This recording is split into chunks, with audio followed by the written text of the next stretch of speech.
Although independent journalists and those recognized by the government have many different opinions, they both believe the press is very important for the future of Cuba. For example, Penny Pinch found the wood for this piece underneath the Blue Line California stop.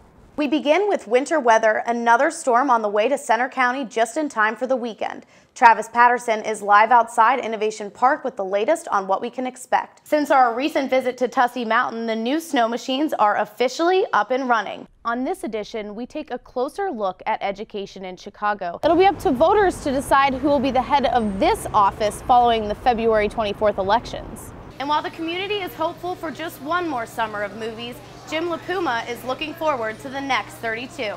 2 people are dead and 3 others injured today after an explosion at a mall near Perth, Australia. There's still a lot of confusion surrounding the Affordable Care Act, including how it will affect people who live here in Center County and what impact it will have on places like Mount Nittany Medical Center. Alex and members of Nittany Lions for Concealed Carry on campus plan to start small. And for breaking news, follow us on Twitter at Center County REP and on Facebook. Thanks for watching and have a great day. In the United States, our open access to the internet, TV, and newspapers provides many people the opportunity to keep themselves up to date on news and share what they feel is important with others. But just 90 miles off the coast of Florida, Cubans who share the wrong information could lose their freedom. If we say, long live Fidel, long live Raul, long live the government, that's legal. But if we say the opposite, then it's illegal. Egberto Escobedo Morales calls himself an independent journalist, but reporting in Cuba can be dangerous. Recently, an independent, international, nonprofit organization called the Human Rights Watch released its annual report on Cuba, which says the government controls all media outlets in Cuba and tightly restricts access to outside information, severely limiting the right to freedom of expression. That's why Cuban independent journalists are pushing for change. As a result, Jose Rolando Casares Sotos says he's been labeled a political dissident by the government. We didn't write anything that wasn't the truth, but from that moment on you were called a dissident of the revolution, supposedly. The government got stuck, stalled, 50 years ago, and the independent journalists have the chore of being the voice of the Cuban people that cannot demand their rights. The Human Rights Watch report also states those who publish information considered critical of the government are sometimes subject to smear campaigns, attacks, and arbitrary arrests. For this bulletin that brings news about Cuba, if they want right now, they could handcuff us, put us in jail, and say it's enemy propaganda. Enemies. Boom. Behind bars. They lock us up. 1, 2 years in jail for writing this bulletin. Jose says he spent about a year incarcerated, but he had it easy compared to Egberto, who says he spent more than 15 years in prison. Cuban prisons are filled with torture, hunger, needs, abuse, all kinds of violations. I went through several prisons in Cuba only for claiming and demanding my rights and fighting for a different Cuba. Both men say what they write is the truth about their country, but reporting in Cuba is complicated. They say even this conversation could put them back behind bars. This conversation is illegal. The things that positively reflect the government are legal. But if we say, no, there are diseases, there is hunger, there are needs, there's no electricity, then that's illegal. It's censorship. But official journalists who work for the government or party news media disagree. Matilde Salas was a state-recognized journalist in Cuba for 47 years. Now retired, she says she was never censored. I haven't found that the government has said no to this and yes to that. I have been able to go forward with reporting because I have tried to get to the bottom of what I'm writing about. Jessica Castro, a journalism student at the University of Havana, believes everyone should have the freedom to voice their opinions, but fears some calling themselves independent might not be sincere. Not everyone that declares himself as an independent journalist is an independent journalist. Many times, they aren't even journalists. They are people that have other objectives, and journalism is a convenient way of hiding what they're actually doing. In fact, some of the journalists calling themselves independent admit they receive financial support from the U.S. and other countries. This government wants to tell the world that we are mercenaries. We are not mercenaries. We exist independent from the help of foreign countries. If they help us, that's very good. But if they don't help us, we keep fighting. Many see state-recognized journalists as the voice of the government, and independents as working for an anti-Cuban foreign agenda, which leaves many Cubans asking who they can trust. In Cuba, journalism has a political twist. For example, there are newspapers where they write many things that really don't matter. Things that are happening in Syria, in Venezuela, things that are convenient, but they don't really write about what is happening inside the country. Jose says that's why he's willing to risk his freedom for this grassroots movement, which aims to allow Cubans to tell their own stories and have their voices heard by the rest of the world. The difference between an independent journalist and a government journalist is that government journalists are aware that they are writing lies, that they are writing propaganda.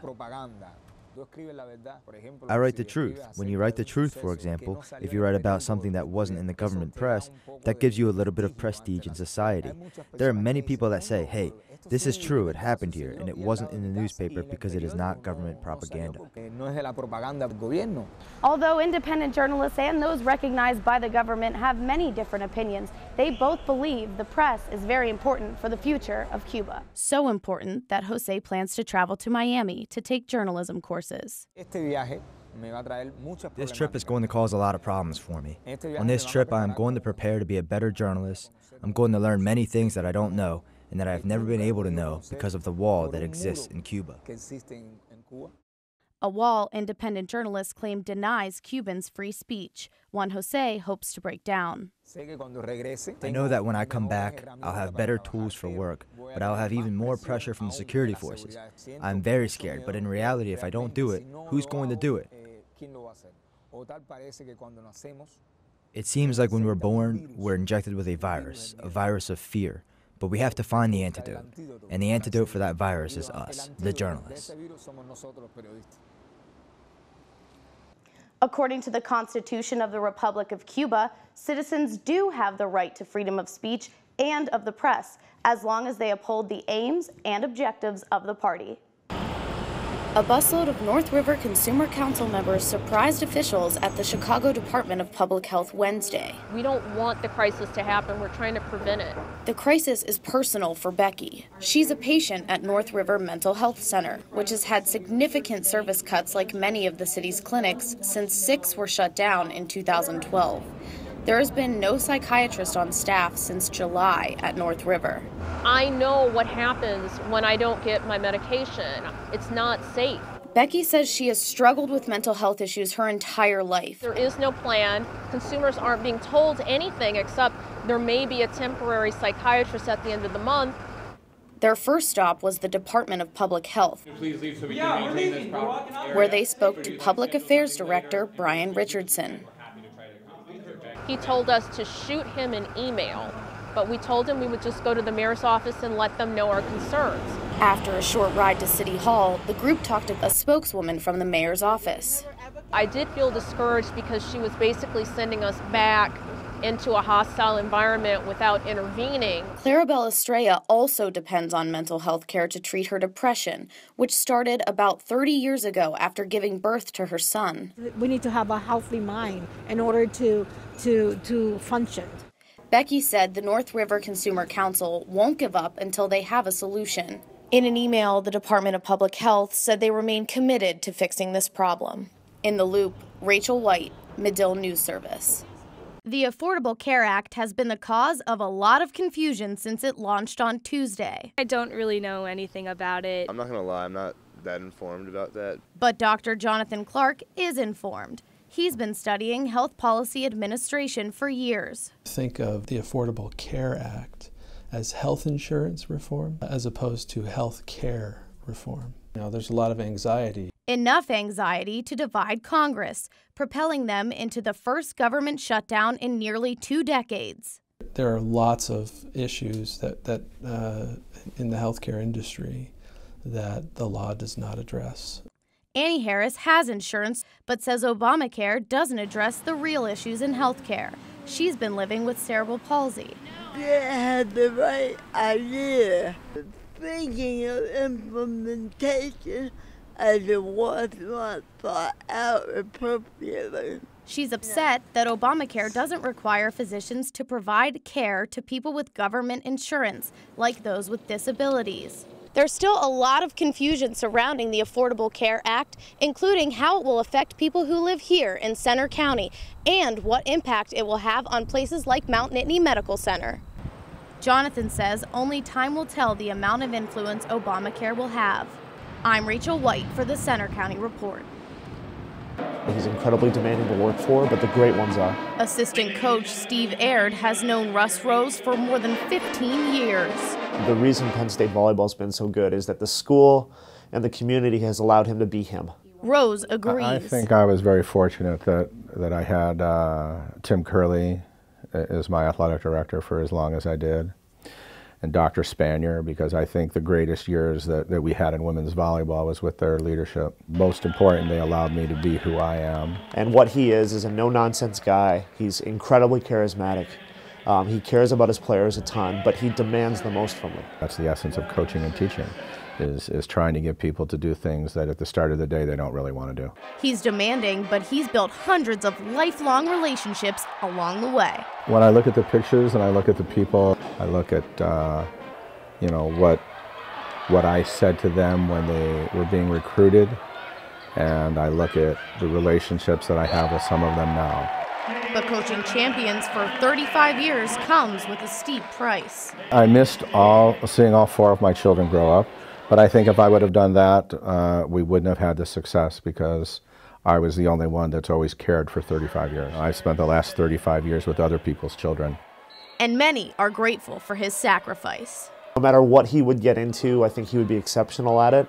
He just happens to be a hell of a volleyball coach. Coach Rose continues to move up the NCAA Division I wins list. He sits in second with over 1,100 wins, just behind Dave Shoji of Hawaii. Reporting from Rec Hall, I'm Rachel White for the Centre County Report.